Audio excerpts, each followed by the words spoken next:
Hello, welcome to Do-It-Yourself channel. Today I'll show you how to turn off Mute All Sounds function in Samsung Galaxy Z Fold5. Right now we have no sounds in our phone. We can't change it here. We can't change it from this menu. As you can see, Mute All Sounds is turned on. How to turn it off?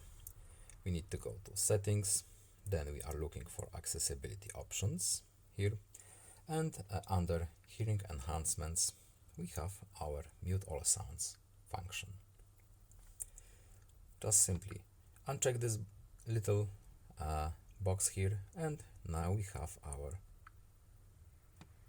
sounds back, and we can now change our sounds from this menu again.